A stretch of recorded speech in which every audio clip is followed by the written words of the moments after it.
Morning. അങ്ങനെ അടുത്ത ഒരു ദിവസത്തിലേക്ക് നമ്മൾ കടന്നു. ആക്ച്വലി ഞാൻ രാവിലെ വിചാരിച്ചു ഹീഡാപ്പിക്ക് ഓൺലൈൻ ക്ലാസ്സൊക്കെ തുടങ്ങി, അതുകൊണ്ട് തന്നെ എന്തെങ്കിലും പെട്ടെന്നൊരു തട്ടിക്കൂട്ട് തോരൻ കറി ഉണ്ടാക്കാമെന്ന് വിചാരിച്ചിട്ടോ. അങ്ങനെ ഞാനിതെൻ്റെ 2 ക്യാരറ്റൊക്കെ എടുത്ത് തോരൻ വെക്കാമെന്ന് വിചാരിച്ചു. നമുക്ക് ചോപ്പർ ഉള്ളതുകൊണ്ട് തന്നെ ഇത് അരിഞ്ഞ് റെഡിയാക്കാൻ വേണ്ടി എളുപ്പമാണ് കേട്ടോ. കാരണം ഹീഡാപ്പിയുടെ ഓൺലൈൻ ക്ലാസ് ചെക്ക് ചെയ്യണം, ഹെലമോളെ നോക്കണം, ഹെബൂട്ടനെ നോക്കണം. അതുകൊണ്ട് ഇച്ചു ഡ്യൂട്ടിയാണ്, അതിൻ്റെയൊക്കെ കുക്കിങ് നടക്കണം. അങ്ങനെ എല്ലാം കൂടെ നല്ല തിരക്കായിട്ടുള്ള ഒരു മോർണിംഗ് ആയിരുന്നു കേട്ടോ ഇന്ന്. അങ്ങനെ ഞാനിതെൻ്റെ ചോപ്പറിലിട്ട് നമ്മുടെ ക്യാരറ്റൊക്കെ അരിഞ്ഞു. ഒരു സവാള എടുത്തു. ആ സവാളയും നമുക്ക് ചോപ്പറിലിട്ട് തന്നെ അരിയാം കേട്ടോ. നല്ല ഈസിയാണ്, പെട്ടെന്ന് പണി നടക്കും, നമ്മുടെ പണികളൊക്കെ തീരും.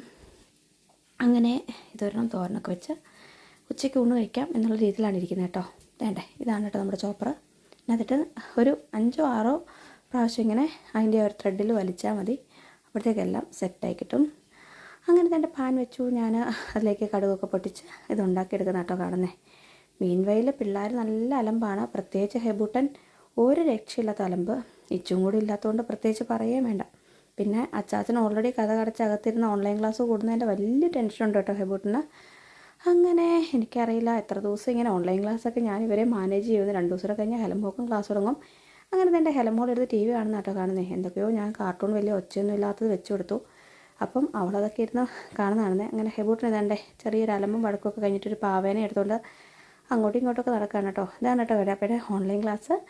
അങ്ങനെ ഇതാണ് കേട്ടോ ഞങ്ങളുടെ ഒരു കൊച്ചു മോർണിംഗ്.